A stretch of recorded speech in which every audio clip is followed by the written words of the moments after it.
Now we were going to hear from Dr. Thorsten Rudroff, Director of CSU's Exercise Science, CSU's Integrative Neurophysiology, I can't say the word ever, Neurophysiology. Did I get it that time? Physiology, Neurophysiology Lab, and Assistant Professor of CSU's Department of Health and Exercise Science. Dr. Rudroff has received funding from the National MS Society to help with his research in identifying what leg muscles are not functioning while during walking in people with MS. He is currently studying the possible benefits and side effects of long-term marijuana use by examining existing users who have decided to treat their MS symptoms with medical marijuana who voluntarily agree to participate in the study. Dr. Schaefer is actually working with Dr. Rudroff on this study. Please welcome Dr. Rudroff.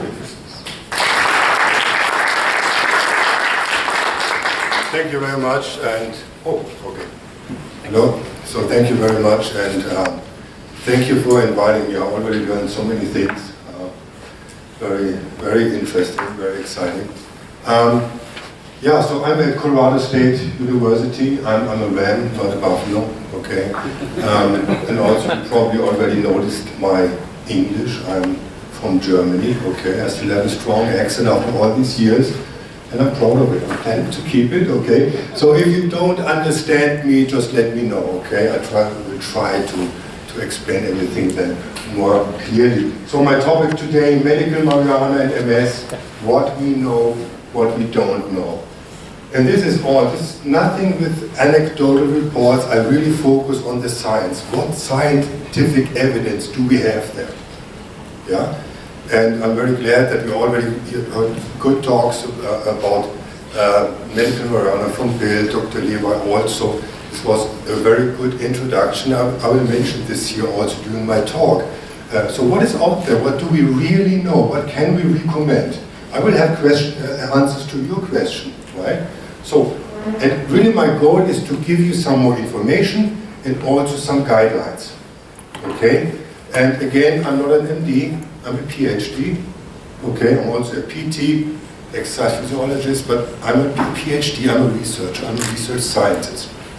Also, if you need more information, go to my webpage, to my lab webpage. It's always up to date. We publish a lot about this topic. Also, you will find the whole presentation there if you want to download this to get more information. Okay, so what we know, what we don't know. Some numbers here. I mean, I have this. There are different numbers here. I have 400,000 Americans have been diagnosed with this disease. Colorado, Wyoming. Right now we have 1 in 420, sometimes you hear 1 in 350, okay, you will find different information here, approximately 200 new cases per week in the United States. And I don't want to spend too much time about the disease or what its major action is. We already know this, so myelin is playing an important role here. We have a disruption of the signaling here, so we have a slow speed transmission here. What are the common symptoms here? Gait, balance, muscle spasticity and or pain, visual complaints, we have bladder problems, and then fatigue. Okay? When you look at this figure here, there is a list, and physical fatigue is here number 1, followed by balance, gait, pain, and then again mental fatigue. So I think we can agree that fatigue is one of the main symptoms here. And here also, what is fatigue? I mean, we don't know what is fatigue. Is it tiredness? Has it something to do with depression? Is it lack of motivation? We really don't know exactly what fatigue is. So it's a very complex phenomenon. Okay, always remember this when someone is talking about fatigue. What does it really mean? In most cases, we have currently available disease-modifying and symptomatic therapies do not sufficiently relieve these symptoms. For example, in progressive MS, there are many medications, many drugs out there, but they are not helping at all. Okay? So, many people are using alternative techniques, alternative therapies, looking for other drugs. here we go to medical marijuana, which is right now a hot topic in MS in Colorado. Okay, and I will cite a lot of studies here, questionnaires, for example. Here's a questionnaire from COVID in 2015. He did a survey in 5,665 patients with MS. Nearly 25% of respondents used cannabis to treat MS symptoms. 16% reported using cannabis in the last 30 days. Also, the results show that most people who have used cannabis indicated that they had at least one symptomatic domain, including improved mobility.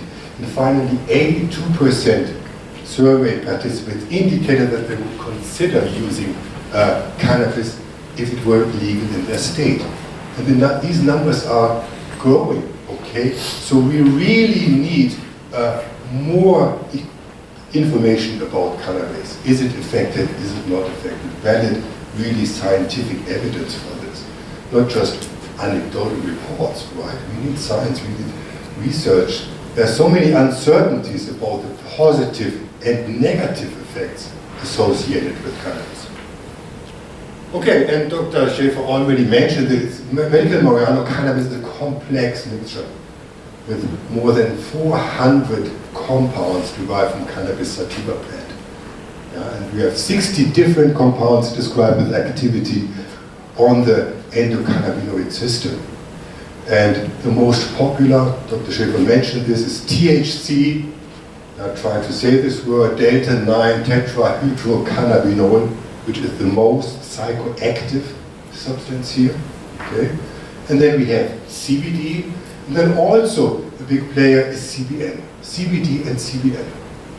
Right now, I look at it very simple, okay? THC is for me the bad guy, and CBD and CBN the good. So we get a lot of benefits from CBD and CBN. And here, this is the first big question. How much THC do you need? How much CBD, CBN? What is the perfect ratio? Is there a perfect ratio? Is there a good ratio? Yeah? Or do we just need CBD to treat the symptoms? We don't know. Right now, I have a feeling that it is a ratio of 1:1. I come to this back later, okay? That you need THC and CBD in a ratio of 1:1. There is some evidence out there that CBD may counteract THC, but also that the interaction of both are very important. Okay? Good. We have two main cannabis receptors, CB1, CB2.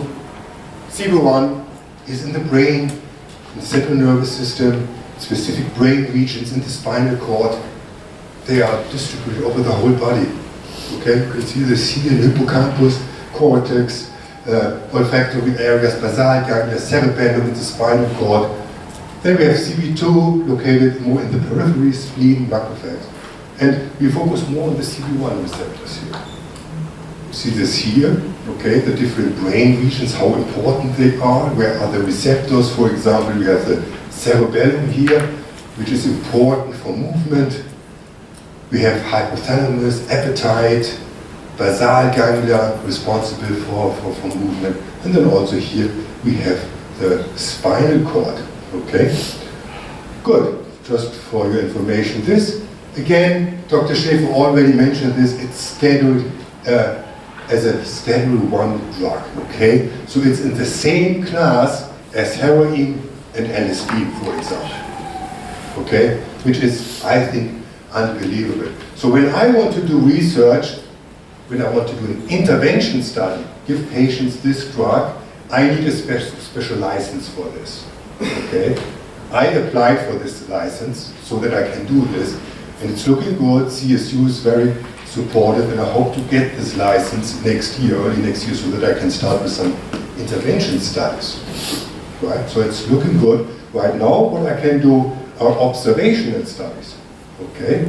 I can invite patients who are using cannabis and make some tests with them. And this is the first step, and this is important to do, to get some preliminary data. Okay, most of these studies are short, 2 weeks average, ranging from a few hours to 1 year, and small sample size. They are retrospective in nature. They are confounded by uncontrolled variables. For example, there's a combination of cannabis and nicotine and alcohol, also sometimes illnesses. So there are not many good studies out there. And what Dr. Levi also mentioned, what is a good study? Okay, what is a really good study? When you Google cannabis and multiple sclerosis, you get so much information. But there's so much misinformation, and these studies are not good. Yeah? Good studies are called class 1 studies. And I have this also this information from NIH, National Institute of Health. I was there, gave a talk in Washington, D.C. This was in March, and they showed, or they presented some class 1 studies. So these studies are highly evident, so really you can trust these studies. So what is a class 1 study? Randomized, controlled clinical trials in a representative population, masked or objective outcome measurements, and you have good baseline characteristics. If the primary outcome is clearly defined, we have clearly defined exclusion and inclusion criteria. Dropouts, you need at least 80% of the subject participants who should complete the study blindly, okay? Very important for class 1 studies. What we know. Okay, now we go to the scientific evidence. What do we really know? Muscle spasticity. Here we have anecdotal reports. Yes, it is helping me. Are there some science? Is there science out there, scientific evidence? Yes. Oral cannabis is effective. And I'm using the same wording as NIH here. Okay? Oral cannabis is effective. So when you eat edibles, pills, tablets, it's working. Oral cannabinoid spray is also working. It's oral. Okay? What is probably ineffective or effective is THC. There are some studies out there that just use THC. Sometimes it is effective, sometimes not. You cannot trust this, okay? There are class 3 or class 4 studies out there. They showed some effectiveness, but I would go with this. Oral cannabis is effective. And then to the ratio, as I mentioned before, most of these effective cannabis products have a ratio of 1:1. Some THC, some CBD, right now 1:1. You have to be careful. Look, there are some studies out there with THC, when you have low THC and you are very physically active, you're doing a lot of exercise, your body temperature is going up, and this will increase the effect of THC. Okay? This is also something you have to consider, right? When you have a little bit of THC and you're doing sport, maybe you get more from the THC. Okay? Good. Muscle spasticity. Okay, the next one is pain. Again, oral cannabis is effective. There is evidence out there. It is effective. THC, probably effective.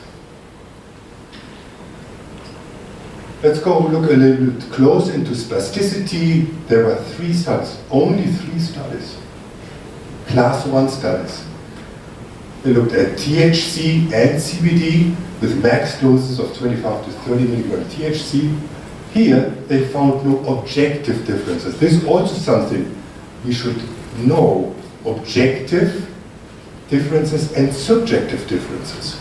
Of course, it would be great if we have objective results. So something you can measure. For example, brain volume. You can measure the volume of the brain. But then you have subjective differences. This is based on questionnaires, for example. It's subjective, but still it is a scientific measurement. You can use it. You can trust on this, right? Okay. So in all 3 trials, though there were subjective differences, usually in the visual rating scale. Okay? Subjective differences. Oral cannabis spray, and I mentioned this before, this ratio here showed a subjective change in those whose worst symptom was spasticity, but not all patients. Okay? This is about spasticity. Pain. There are 4 studies, again, not many studies out there, in MS. The previous 3 and 1 more, they showed that pain measured as subjective, also with a questionnaire, decreased with cannabinoids. Okay? So, muscle spasticity and pain. So what about other symptoms? Bladder symptoms. There are some studies out there. Nothing. No. There's no objective or subjective improvement in bladder symptoms. Okay? Maybe it works, but there are no studies out there. Okay? Maybe in the future there are some good studies out there with new measurements or so. We don't know. Right now, we have no evidence that it is working for bladder symptoms. The same with tremor. We cannot observe effectiveness, okay, in these studies. These are again in no class 1 studies, but also in other scientific studies here. Okay? So also think about the variability of the disease, okay? Maybe for some patients it will work, right? You cannot exclude this. Tremor. So, smoked. I know that many patients are smoking marijuana, okay? So are there studies out there? No. No class 1, 2 papers on smoked marijuana.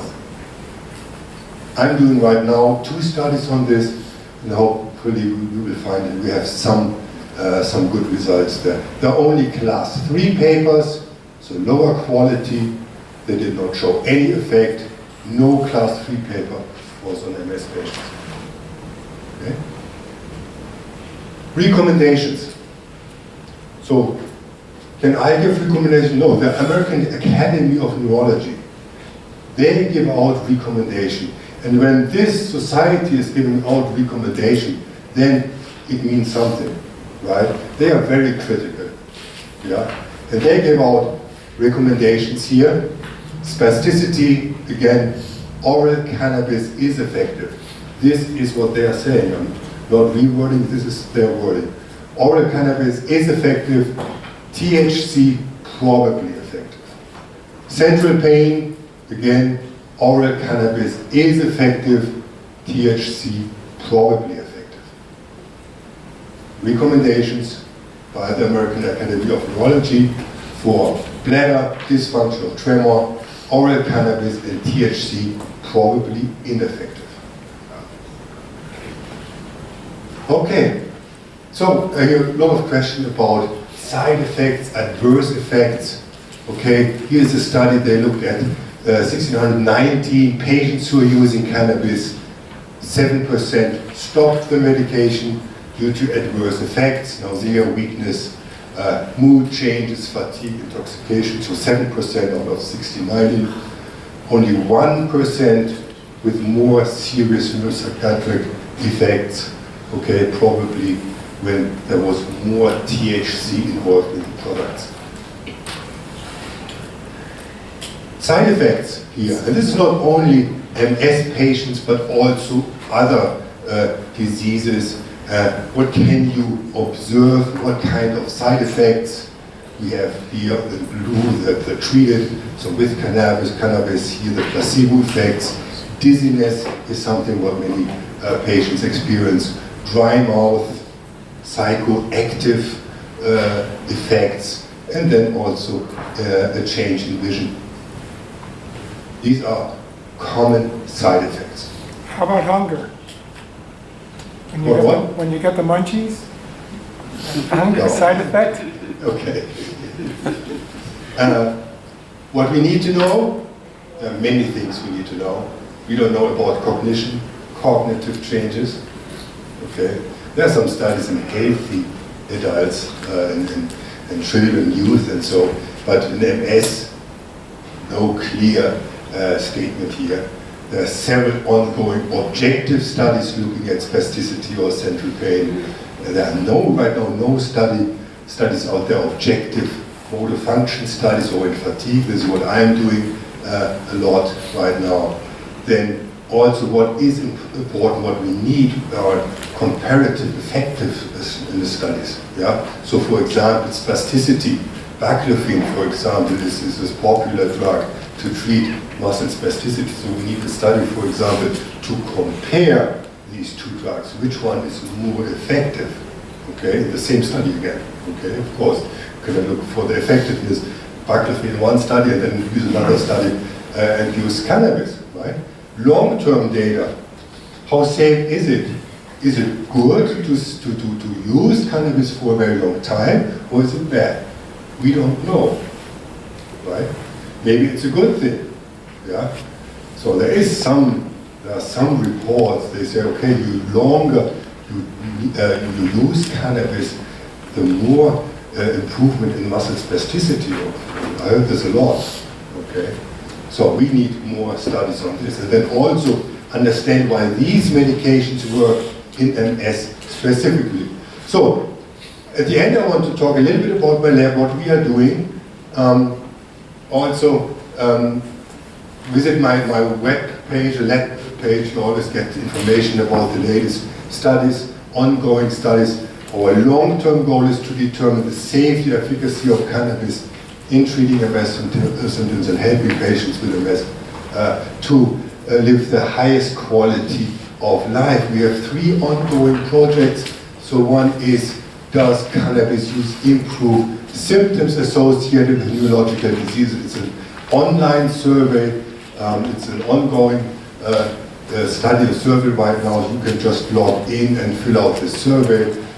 Right now we have close to 800 or 900 patients already filled out the survey. You will also find the flyers on one of the tables. Then here, medical marijuana and its effects on motor function here in people with MS. This is an observational case control study funded by CSU. So these experiments are expensive, so I'm always looking for money. It's a very challenge to get research money to apply for research grants. So we did a crowdfunding here. We were able to raise some money. And then we are also interested to look into brain function. Patients are using cannabis, and then we use a positron emission tomography and look which areas of the brain are more or less active. Okay? Very important. This is also supported by the CSU crowdfunding and also a grant from Anschutz Medical Campus in Denver. Okay, so I want to show you some results from the survey. We are not done with this survey, but I think we already have some interesting results. So we analyzed 517 patients here. You see the numbers here, men and women, age on average 57. Duration, or the disease here is multiple sclerosis, and we also have many Parkinson patients in here. They currently use medical marijuana, so almost 50%, 220 out of 517. That's a lot, right? How much they're using, men and women, per week, days per week. We have 5.4 here, 4.7, on average 5 times per week. MS patients are using medical marijuana more often, almost 6 days per week compared to Parkinson's disease. Then smoke, what type of marijuana they're using. They're smoking at 37.7%, or using smoke and edibles.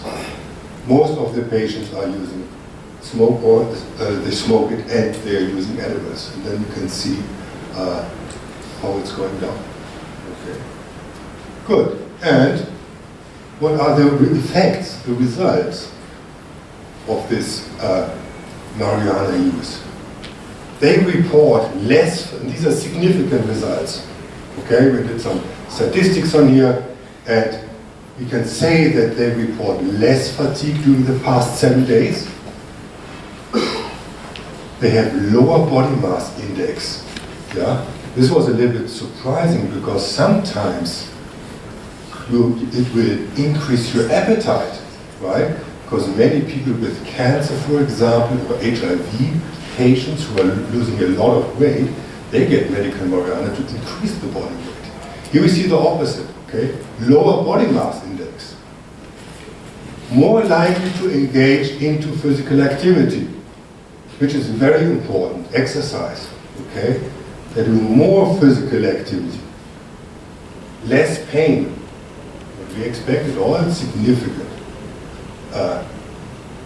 results. Then, this was also interesting, if they stop with other medication. Okay, here we analyzed 220 out of 500. What we see so far, of all patients, 132, they stopped with all other medication. Specifically in MS, 57 stopped all other medication compared to 16. You can compare this to Parkinson's disease. It's different. Here they stopped 60 and 70. But I think this was interesting, and we're expecting, we analyzed all, right now I think we're at 800 or so. I think this will increase a lot here. Okay. And I heard this from patients, okay? Since I used medical marijuana, I'm not using other medication, other drugs. Okay. Interesting. Okay, and then we asked this question here. How well has cannabis helped to elevate disease symptoms, side effects? Okay, on a scale from 0, not helpful at all, to 7, very helpful, we got this here, 6.3. Okay, so a high score. Okay, the second, we invited patients to the lab, and they are using cannabis on a regular basis. This is an ongoing project here. You're welcome to join. So we are doing some motor function tests like fatigue tasks, fatiguing contractions with the legs. We measure leg strength and all these things. Here's some very preliminary data. Okay, what we can say so far, we have these cannabis users, they had less weight, lower body weight, and some of these data here, they were more physically active. The cannabis group, they have less spasticity here on a score, so you see this big difference here. Walking speed increased, the strength of the less affected leg was greater in these patients, so also the total leg strength was greater.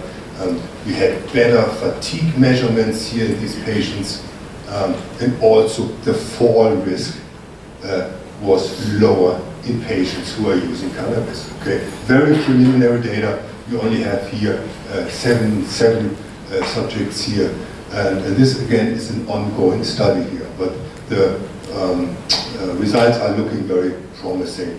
Then the last thing, we are doing brain imaging, so we are interested in muscle, glucose uptake, which is an indication of brain activity. So patients who are using cannabis, we put them into a scanner, positron emission tomography, and then we can identify specific brain regions which are more or less effective.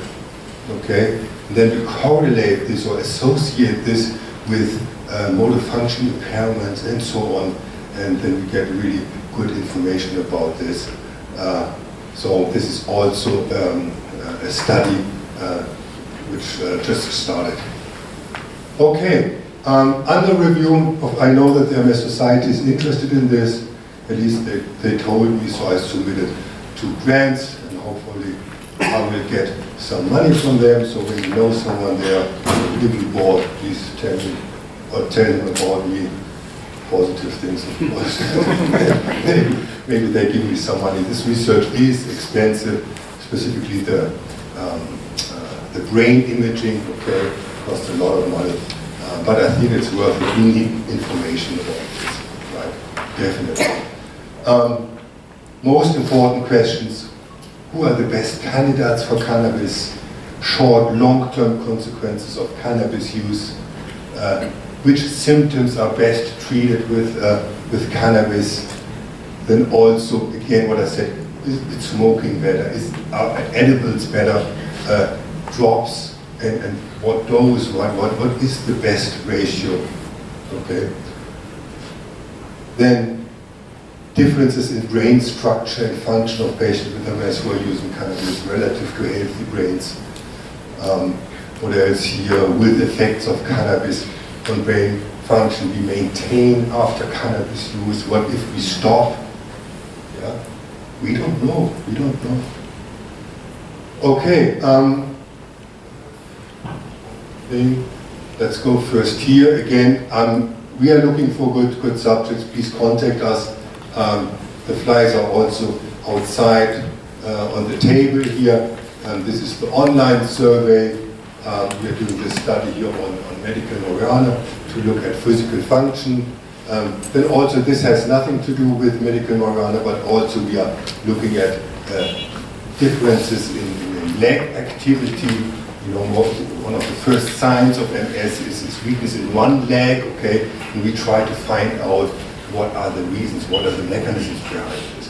So we are always looking for motivated patients and participants. I want to thank collaborators, of course, Dr. Schäfer, he's my hero, okay? He's driving this a lot. The last slide. Which one? The last slide. This one? Yeah. This one. Is that on the website? CSU's website? Yes, it is on my website. Okay, And so please take a flyer and Flyer's over there. just follow the link and then you will see. Yeah, so a lot of people are involved in this. I'm working with MDs at Anschutz Medical Campus and also with Thorsten of University of Illinois, PET imaging in Fort Collins, Anschutz Medical Campus. I have very talented students in my lab. Felix, for example, is with me here, who are actually doing the experiments. And yeah, so thank you again for having me. And if you have any questions, please contact me.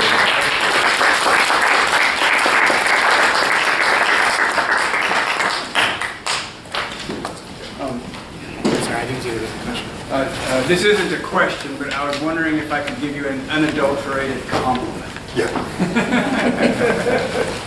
When I was talking today about how to assess people who are talking about various and sundry treatments for MS and how to make sure that you're not getting the wool pulled over your eyes and all that kind of stuff, I just wanted to let everybody know my assessment of both Dr. Schäfer and Dr. Rudroff is very reliable, very objective, excellent presentation, 100%.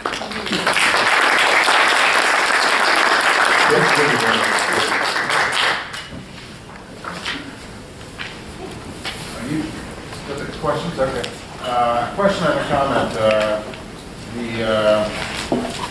At one point early on, fairly early in your presentation, one of your presentations had a statement in it that said it referenced cannabis sativa as the main part of the study or something.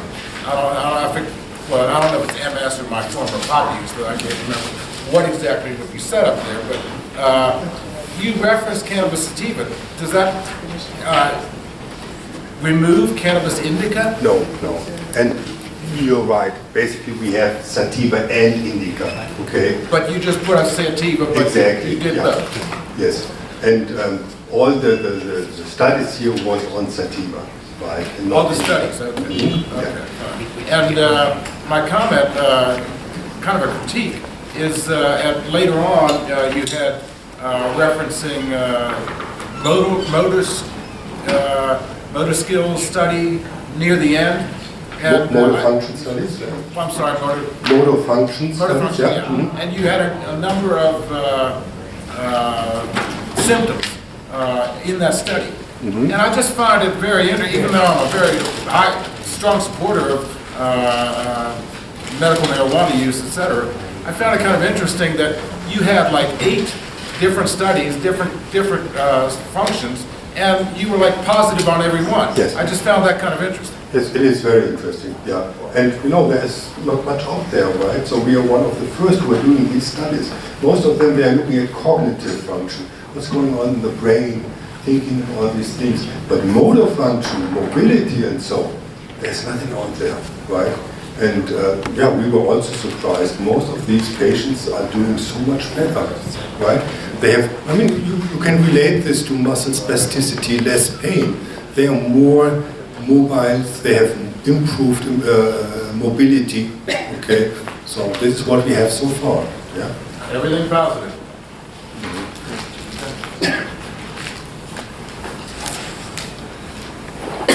Is there an IRB associated with your studies? Yes, oh yeah.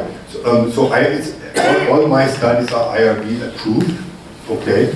So they are, it took some time, but everything is approved, legalized, and so yes, I have IRB approval. Otherwise, I cannot do this. And again, it's difficult to do these research studies, yeah? And we are also on campus, on CSU campus, the first who are doing this kind of research, okay? And again, this is an observational study, right? But this is the first step, and next year we will start with intervention studies, and really we try to follow these requirements for class 1 studies, right? Intervention, give patients different types of cannabis, edibles, or smoking, and then also in different ratios, and then find out everything in MS. Just focus on MS. To be honest, I'm not interested in recreational and do this on high school kids or college kids. No, my focus is on MS, right? And then do these trials and do intervention studies, and then come up with scientific evidence that this is working. And then we will publish this. Go to my website. You see, I already publish a lot. We publish 5 to 6 papers a year, which is a lot, okay, in scientific journals. And our long-term goal is to come up with scientific evidence, and then, hopefully, at one day, marijuana or cannabis is not a Schedule 1 class drug anymore. Because then we have scientific evidence that it has medical benefits, and then, hopefully, it will go into class 2 or even class 3. This is the long-term goal, right? What's the next step? Schedule 2? Yes, class 2, for example. Yes. And then, because then, more people can do the research. Okay? More people, more universities can buy cannabis, and we can do more intervention studies. Definitely. It's easier than to do research, and we need more research. Again, right now, you go to a dispensary. I mean, you get, sometimes you get good information. They are based on anecdotal reports. This does not mean that this is effective for everybody, right? Let's see, it's a long way to go, but I think we are on a good way. Right. Okay. Yeah, let me know if you have more questions. I'm with you around, also my student is here. And please go to my website.